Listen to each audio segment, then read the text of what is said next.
আউযুবিল্লাহি মিনাশ শাইতানির রাজিম। বিসমিল্লাহির রহমানির রহিম। আসসালামু আলাইকুম ওয়া রাহমাতুল্লাহি ওয়া বারাকাতুহু। আজকে জাতীয় ঐক্যের বিষয়ে কিছু আলোচনা করব। সেটা হলো যে আজকে তারা যে জাতীয় ঐক্যের ডাক দিয়েছে, এটা ভালো, জাতীয় ঐক্যের ডাক দেওয়া ভালো দেশের উন্নয়নের জন্য। কিন্তু যেই ঐক্যের ডাক দিয়েছে, এটা জাতীয় ঐক্য ডাক দিয়েছে, এটা আমার মনে হয় ভালো হবে না। কারণ দেশের স্বাধীনতাগামী বৃহত্তম দল বাংলাদেশ আওয়ামী লীগকে বাদ দিয়ে যে জাতীয় ঐক্য ডাক দেওয়া হয়েছে, এতে স্পষ্ট বুঝ হয়ে গিয়েছে যে দেশের বিরুদ্ধে ষড়যন্ত্র চলছে। ষড়যন্ত্রকারীরা তাদের ক্ষমতা দীর্ঘায়িত করার চেষ্টা চালাচ্ছে। কারণ হয়তো শেখ হাসিনা দোষ করছে, বা আওয়ামী লীগের সিনিয়র অনেক এমপি মন্ত্রী অপরাধ করছে, ভুল করছে, হয়তো এরকম হয়েছে বা হইতে পারে, স্বাভাবিক, মানুষের ভুল হইতেই পারে। কিন্তু বাংলাদেশ আওয়ামী লীগ হইল বাংলাদেশের স্বাধীনতাগামী দল, বৃহত্তম দল, সর্বপ্রথম বাংলাদেশের দল। আর এই দলে অনেক সিনিয়র নেতা আছে, অনেকে আছে, তাদেরকে তো ডাকতে পারতো। সবাই তো আর অপরাধী না।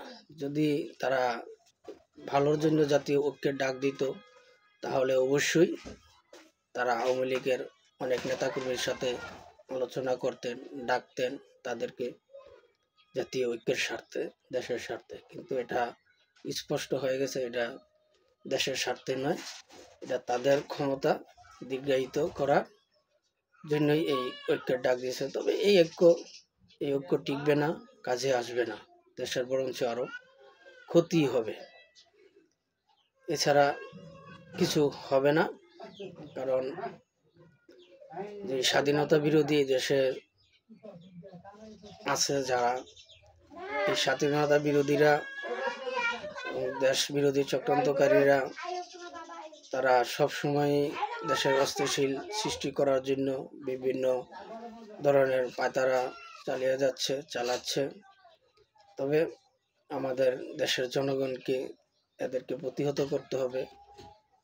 আমি দেশের জনগণের কাছে আহ্বান করছি, তাদের এই ঐক্যকে আপনারা প্রতিহত করেন, এই ঐক্য থেকে সরে আসেন। কারণ দেশ বাঁচলে দল বাঁচবে, আর দল বাঁচলে নিজে বাঁচবেন, জনগণ বাঁচানো যাবে। আর এই দুষ্কৃতিকারীদের, ক্ষমতা দখলকারীদের কথা যদি ঐক্যের সাড়া দেয় দেশের জনগণ, তাহলে আরো ক্ষতি হবে। আজকে দেখেন, তারা বলছে নিত্যপণ্যের দাম কমাবে। আওয়ামী লীগ সরকার আমলে নিত্যপণ্যের দাম বেড়ে গেছে, অনেক বাড়তি। তারা ক্ষমতায় আসলে, আওয়ামী লীগ সরকার ক্ষমতা পতন হলে, তারা আসলে দেশের নিত্যপণ্যের দাম কমবে, এরকম আশ্বাস দিয়েছিল। এবং সাধারণ ছাত্রদের চাকরি নিশ্চিত হবে। তারা যে আশাগুলো দিয়েছিল জনগণকে, তার সম্পূর্ণ বিপরীত হয়ে গেছে। আজকে মিথ্যা আশ্বাস দিয়েছে, এখন এই মিথ্যে ঐক্যের ডাক দিয়েছে আবার। যে ঐক্যকে এখনই প্রতিরোধ করতে হবে। প্রতিরোধ না করলে দেশ বিশাল ষড়যন্ত্রের দিকে পড়ে যাবে। জঙ্গি হামলার আশঙ্কা হচ্ছে, জঙ্গিরা পায়তারা করছে দেশটাকে। আফগানিস্তান, পাকিস্তান তাদের মতো অস্থিতিশীল করার চেষ্টা চালাচ্ছে। এই থেকে দেশকে রক্ষা করতে হবে। বাংলাদেশ আওয়ামী লীগ স্বাধীনতাগামী দলের পক্ষে থাকতে হবে। তবে আমরা অবশ্যই মাঠে আসব, মাঠে নামবো। আমাদের নেত্রীর অপেক্ষায় আছি, আমরা ওনার সিদ্ধান্তের অপেক্ষায় আছি। উনি যখন ডাক দিবেন আমরা তখনই মাঠে নামবো এবং জনগণের নিরাপত্তার স্বার্থে জনগণের পাশে আমরা সবসময় থাকবো, আছি, থাকবো। আমরা চাই এই দেশের জনগণের শান্তি, উন্নয়ন এবং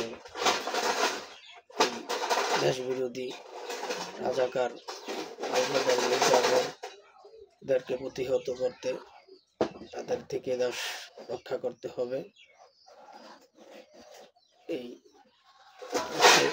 যে ডাক দিয়েছে আসলে তারা যদি সত্যিকার ভালো চাইতো তাহলে তারা আসেই, তারা নির্বাচনের প্রস্তুতি নিত এবং নিত্য পণ্যের দাম কমাতো, বাজার নিয়ন্ত্রণ করত এবং যারাই আওয়ামী লীগের অপরাধী ছিল তাদের নামে মামলা চলতো, আর যারা নিরপরাধ ছিল তাদেরকে নিয়ে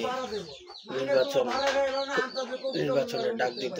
কিন্তু তারা আসলেও দেশের কল্যাণের জন্য কাজ করতে চায় না, তারা আসলে ক্ষমতা লোভী।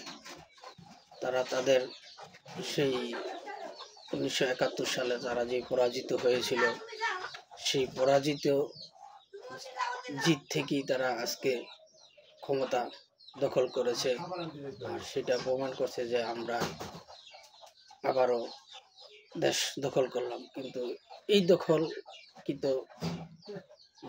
দখলকৃত জঙ্গিবাদরা এই দেশ থেকে অবশ্যই উৎখাত হবে, তাদেরকে উৎখাত করতে হবে, আর জনগণ তাদেরকে প্রতিহত অবশ্যই করবে দেশের স্বার্থে, জনগণের স্বার্থে, উন্নয়নের স্বার্থে। আজকে দেখেন আওয়ামী লীগ সরকার দেশের প্রত্যেকটা থানা, ইউনিয়নে, জেলায়, ওয়ার্ডে কাজ করছে। এমন কোনো জেলায় বলতে পারবে না যে আমাদের জেলায়, থানায়, ইউনিয়নে কাজ হয় নাই। প্রত্যেকটা জায়গায় উন্নয়নমূলক কাজ হয়েছে এবং ভবিষ্যতেও আওয়ামী লীগের দ্বারা হবে।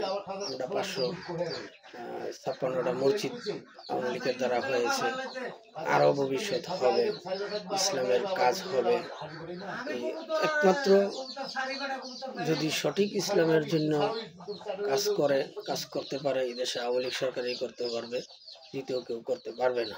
কারণ তারা তো ক্ষমতা লোভী, তারা ইসলামকে ব্যবহার করে, ইসলামের নাম ব্যবহার করে তারা তাদের ক্ষমতা দীর্ঘায়িত করার চেষ্টা চালাচ্ছে, মাজার ভাঙছে। এই যে এগুলো করছে, এগুলো তো কখনোই দেশের মঙ্গল না, ভালো কাজ না।